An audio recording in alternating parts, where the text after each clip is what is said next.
word that the next war is going to be fought over water. And the shocking statistic is that 60% of South Africa's rivers are polluted. That means that 60% of the water that we rely on to come out of our taps every morning when we turn them on is polluted. Unemployed volunteers wanted to make a difference in their community and in their rivers, but lacked the skills and the necessary resources to make the changes that they envisaged for their community. The AECI Community Education and Development Trust saw the need and wanted to support the work that they had been doing as volunteers through the Wayz Water Care project. Skills development began with basic introduction to ecology and life in water for the teams, and this helped the teams to then design the interventions that they wanted to implement to see socioeconomic changes and address the environmental challenges within the community.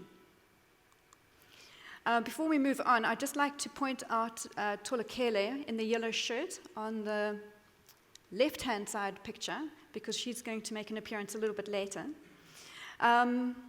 Once the initial training, again, technology.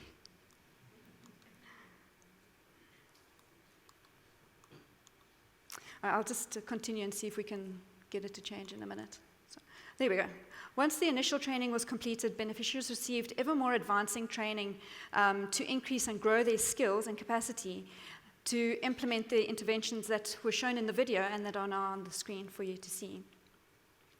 And during the project, we've seen a marked change in the environment and social context that these communities are operating. Not only are beneficiaries now being seen as leaders in the community, but we're seeing changes that are sustained within the community in terms of their natural environment. This is the Bogatwini wetland. On your left-hand side, you'll see a drainage canal that was heavily infested with invasive alien plants and used just as a dumping site. It was completely unmaintained and never looked after by the community.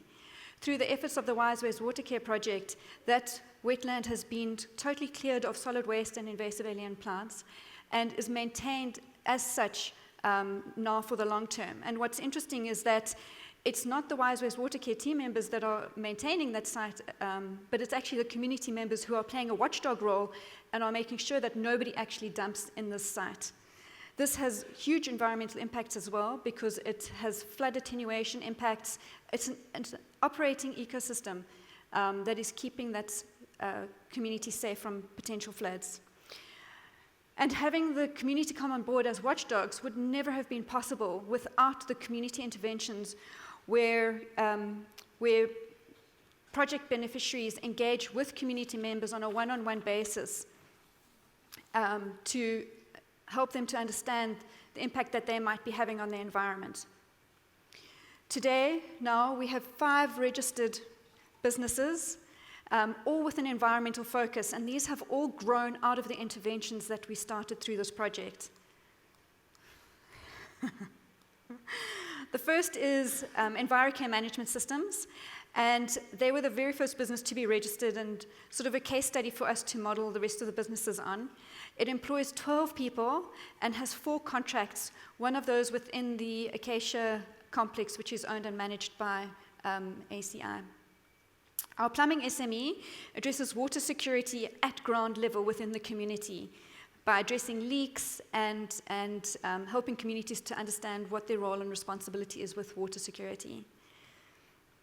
Our agricultural cooperatives, I'd like to point out Tolakele again on the very far left, top picture. That's Tolakele. She is now the leader of the poultry cooperative. And her words to me last week were, I need to stop being involved with all these other interventions. I need to focus on my agriculture. I need to get these chickens produced. And it's just the sense of pride and purpose and the determination to make the businesses work that we're starting to see, which is really fantastic. And as mentioned in the video as well, the farming cooperatives are really there to build sustainable livelihoods and provide nutritious food to the community, as well as potentially provide profit for the cooperatives. And our crafting cooperative is reducing solid waste going to landfill in 2 ways. The first is through using waste materials that are produced in manufacturing They use those waste materials to develop the crafts which you saw in the video, including mats, doggy toys, and so on. They're also using eco-bricks to use as fillers for poofs that they make, which reduces a different waste stream and takes more waste out of our system. Hand over to Nicole. Thank you. Nick and Kathy, I'd just like to thank you for the recognition. It's the first we've had, and certainly put AECI on the map last year. I think true transformation happens when you can give people access to the economy, and that's what we see happening here. People are able to trade in their businesses. In a community that we stepped in with over 60% unemployment rate, I think this is quite an achievement. We've seen great benefits, collaboration. There are about 14 companies that have come on board, 3 of them being some of our subsidiary companies who've played a mentorship role, one of our operating companies that specialize in agriculture has really taken on the agriculture and poultry farming, and some of the ladies have been through our agriculture academy. Media coverage, 600,000 Rand worth of advertising we didn't pay for last year, and 1 million viewers of the project and the AECI brand.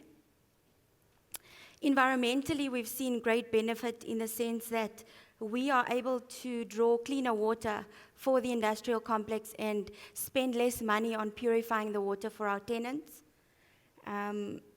We've built great partnerships with eThekwini Municipality, Department of Environmental Affairs. That was not that great before the project started. From a values point of view, AECI has what we call the bigger values. It's our corporate values. It stands for bold, innovative, going green, engaged, and responsible. And when we talk about this project at induction or any other employee event, you can see that mostly millennials really feel that connection with what the business stands for and what we are extending beyond our borders around our communities. From a stakeholder benefit, great relationship with the local municipality, provincially. The presidency last year, President Cyril Ramaphosa published the Job Summit framework, and this was mentioned as an example of how corporates can partner with communities to create jobs. We're very proud of that. Our Board of Trustees see this as a flagship project, and Kirsten can walk in the boardroom at any time and twist their arm for more money because they've just seen the value of the project. Tenants, customers, and operating companies have come on board like you cannot believe. Some of the waste product is from a tenant in our industrial complex that have just donated that for the manufacturing of the mats. And our social and ethics committee, which is made up of our board, visited the project last year, and we can't get them to stop talking about it. So there's even endorsement and sponsorship from a very senior level in the business. Thank you. So overall competitive benefits, we've seen increased brand recognition. AECI was able to position themselves as a good corporate citizen. We've had favorable tender submissions. Employee engagement, I feel, has increased as a result of this project and how we were able to connect employee values and with the values of the business. This project is featured at customer days, and we have 2 food businesses in our food pillar have come on board and said, how can we play a role? We'd like to help. So that collaborative efforts are just snowballing and really increasing the impact that we can make. We are moving into an enterprise development model now. So from a BBBE perspective, we are really able to provide further support from another area of the business, and again, maximizing the impact through that. And it's really set the benchmark for us. We are now exploring on how we can duplicate this model in other geographic areas where we operate and incorporating some of the lessons and the principles we've learned. And once again, thank you, Trialogue.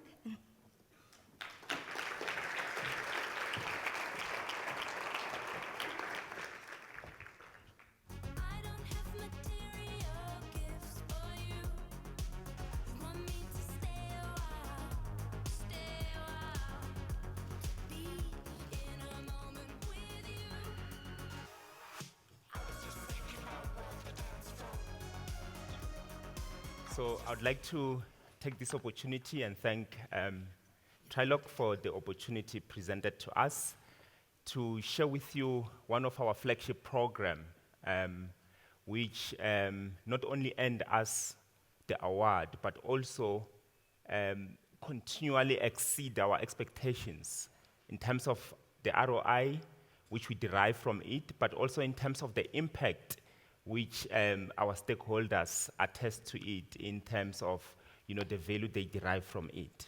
So the last two speakers spoke about technology challenges, so I brought the laptop just in case technology fails me. Okay, for now it's working. So our CSI program, it's centered around us understanding that we've got societal challenges. The last speaker mentioned the Sustainable Development Goals. You'll recall that in September 2015, 191 state presidents or member states, countries, signed to the Sustainable Development Goals, 15 Sustainable Development Goals.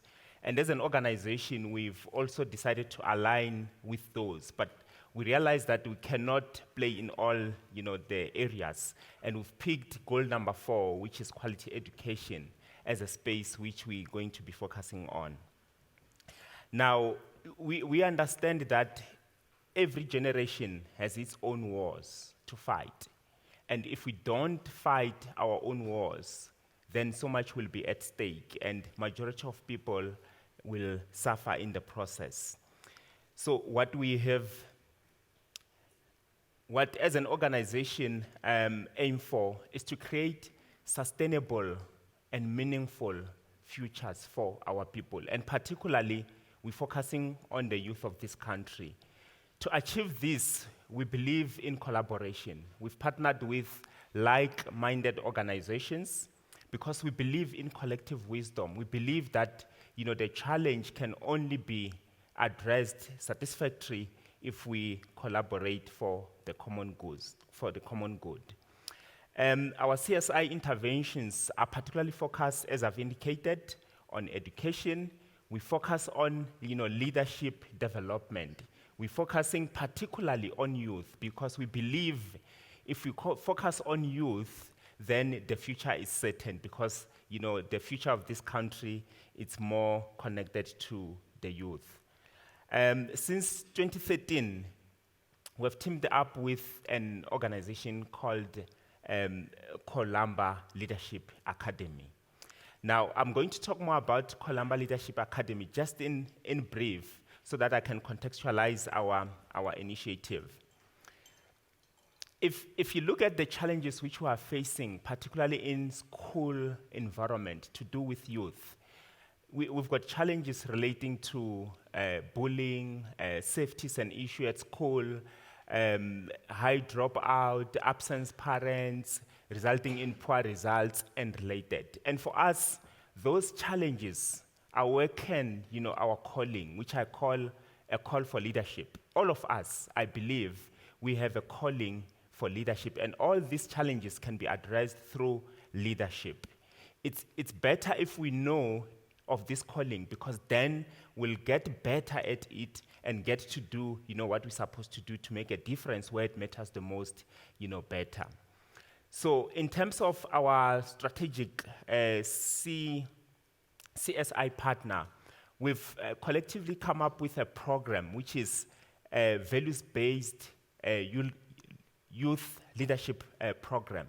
What it aims at building character. It aims at building competence, chemistry, among others, and also sense of purpose and skills for success in a school environment and, post-school environment. We equip them with what we call 21st century skills, which are very important. And Colamba in particular, they primarily focus on targeting the underprivileged schools. They operate in 6 provinces, focusing on learners from as early as grade 10 right through to grade 12, which is matric. It's more of a stakeholders-driven intervention because we believe in collective wisdom, as I've indicated before. Participants in this program are selected through a rigorous process, but we're not necessarily focusing on, the best in class. We're focusing on, the people who can express themselves in terms of the difference which they can make in the society. We see youth as a solution, but not as a problem, to be solved. And upon returning from, the program, upon participating in the program, we expect of them to participate in, social actions, social programs, which will help them, to advance themselves in terms of, their own pursuit, but also make a meaningful contribution in their own schools, in the community as well. Through the provision of the tools and the training which we provide to them for about 18 months, the participants work on developing themselves and engage in meaningful social projects which are quantifiable in the community. And I must indicate that Columba solely rely on, our contributions and the contributions from, other companies who see, the benefit in initiatives of this nature. Now, as merchants, what we do on an annual basis, we pick between 2 and 4 schools, target those, and get participants, as in, learners, to participate in this program, 6-day residential academy. To date, we have about 115, direct beneficiaries, and about 1,800 indirect beneficiaries that we have supported. We believe that it's not all about money. We invest our time, we invest our resources, we invest our talent in making a difference in this area. But to date, we have over 5 million, which we have, invested in cash into, the program. Now, what is good about this program and what is unique is that much as we are focusing on youth, it has a spillover effect or a multiplier effect. If you look at the key beneficiaries into our program, it's youth, it's teachers, principals, the Department of Basic Education and schools themselves, the community, and merchants. We've got what we call My Calling, which is a disruptive digital recruitment tool, which I'll talk to it later in my presentation. But what is important is that some of the values which we instill in these youngsters early, in their career or early in their stage, it's what we call humility, which suggests that the older people can learn from the youngsters, but the same way the youngsters can learn from the elderly people, the corporate, meaning all of us, we can learn from each other. So we create that environment that enable the youth to be equipped with the necessary skills to take on the future challenges. Some of the benefits which we've derived from the program, I'm just going to call out a few. We've got many of those.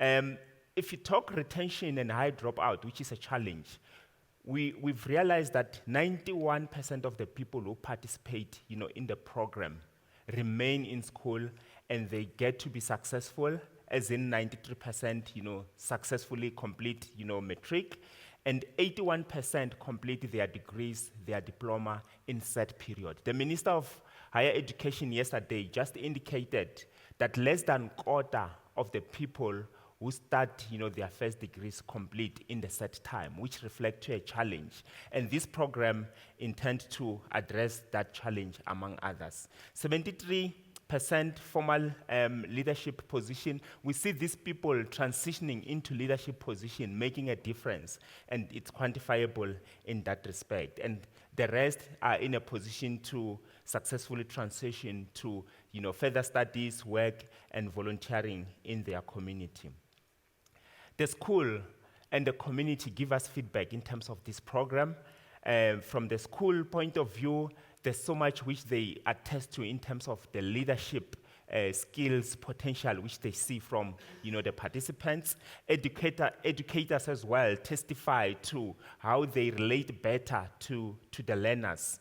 And participants themselves, they report that, they are better equipped, to make a difference and engage, other learners as well in terms of understanding that they've got all what it takes to make a difference in their own accord. We've also conducted some research to look at the impact of the program, just to make sure that we are more scientific. We don't just, tell a story from our own perspective. And the research pointed to the fact that 95% of the parents who were surveyed reported that the sustained change in the children's behavior or participate in the program. 89% of the parents were more involved in their schooling, which was great. 100% of the respondents agreed that, there's positive change as well. And 92% reported positive perception of, graduates by community members. Okay, in terms of how this spilled into, benefit, remember, we're focusing on youth, we're focusing on, the schools, we're focusing on the teachers, but at the same time, we see benefits in the sense that we focus more on creating meaningful, sustainable future for youth. We recruit high percentage of youth, and through the tool, My Calling, we're able to connect, this program with our recruitment strategy, and we've managed to recruit or provide 6,000 job opportunities in the last 24 months. 74% of the candidates placed who are particularly youth under the age of 35. 50% of the candidates placed were students or unemployed, and this also helps in terms of advancing our BEE credentials. Okay, and the other business benefits which we have, derived, we find that executives, employees, participate in the program. We've got about 120 who took part in this program, and what they report back is that they learn so much, from the youth. They learn so much from, the youngsters, and it's a way of demonstrating our commitment to what we are investing into. And again, this helps us, as I've indicated through My Calling, the digital disruptor recruitment tool, to enable the talent pipeline to help us with the future talent. And we've received so much of, positive contribution, featured in media, and including carte blanche, good news story in 2017, and the strategic award, which was bestowed upon us, just added into our brand equity, and we are very, very grateful for that. Thank you so much, sir.